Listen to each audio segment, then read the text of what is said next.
Taga Quezon City ka ba? Napakaganda ng lugar na Quezon City. Ngayon, kasi kaya ako naitanong, meron po tayong exclusive distributor na ulit sa Quezon City. Meaning kung kayo po ay dealer or gusto niyo maging dealer, or kung kayo po ay may pet shop, vet clinic, pet supply store, poultry supply, or kahit anong shop na gusto niyo magbenta ng ating mga produkto kagaya ng SDN, the best dog food in the multiverse, kagaya ng mga super dog soaps natin, kagaya ng ating shampoo and powder, ayan, pwede na po kayong kumonta kay Sir John Joseph Camba. Dati na po natin siyang distributor, no? Pero for a while, we stopped distributors at kami na po ang naging distributor, but now we're bringing it back. Open na po ulit ang exclusive distributorship sa buong Pilipinas. Per city po yan. So Quezon City is now being served by Sir John Joseph Camba.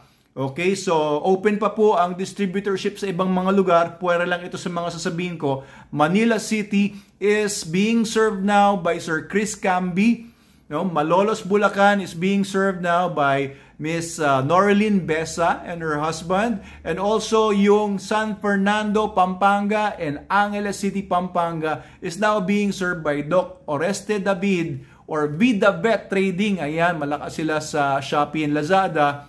And yan po yung mga closed na po natin for distributorship. So meron na po mga applicants din for different parts of the country like Cebu, Davao, Palawan, pero open pa rin po, hindi pa po sila nakakapirma.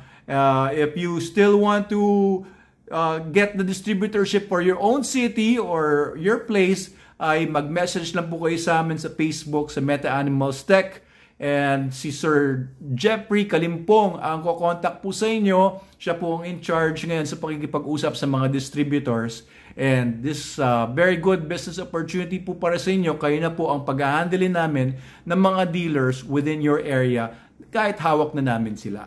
So mga taga Quezon City, contact nyo na Sir John Joseph Cambay. Lalagay ko dito ang kanyang number and Facebook address.